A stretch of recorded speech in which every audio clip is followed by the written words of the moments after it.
نبی اکرم صلی اللہ علیہ وآلہ وسلم نے فرمایا، نماز بغیر وضو کے قبول نہیں کی جاتی اور نہ ہی صدقہ حرام مال سے قبول کیا جاتا ہے۔ جامع ترمذی حدیث نمبر 1۔ رسول اللہ صلی اللہ علیہ وآلہ وسلم نے فرمایا، جب مسلمان یا مومن بندہ وضو کرتا اور اپنا چہرہ دھوتا ہے تو پانی کے ساتھ یا پانی کے آخری قطرے کے ساتھ اس کے چہرے سے وہ تمام گناہ جھڑ جاتے ہیں جو اس کی آنکھوں نے کیے تھے، یا اسی طرح کی کوئی اور بات فرمائی۔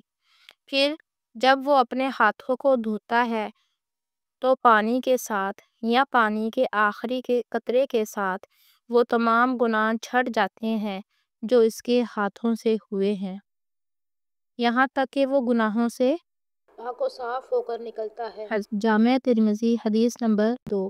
رسول اللہ صلی اللہ علیہ وآلہ وسلم نے فرمایا، نماز کی کنجی وضو ہے اور اس کا تحریمہ صرف اللہ اکبر کہنا ہے، اور نماز میں جو چیزیں حرام تھی وہ السلام علیکم ورحمۃ اللہ کہنے پر ہی حلال ہوتی ہیں۔ حدیث نمبر 3، جامع ترمذی۔ وضو صرف جسم کو صاف ہی نہیں بلکہ روح کو بھی پاک کر دیتا ہے۔ آئیں ہم سب وضو کی سنت کو اپنی زندگی کا حصہ بنا لیں اور گناہوں سے پاکیزگی حاصل کریں۔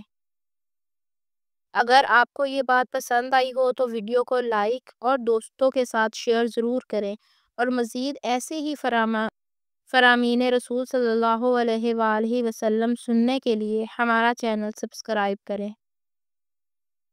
جزاکم اللہ خیرن۔ السلام علیکم ورحمۃ اللہ۔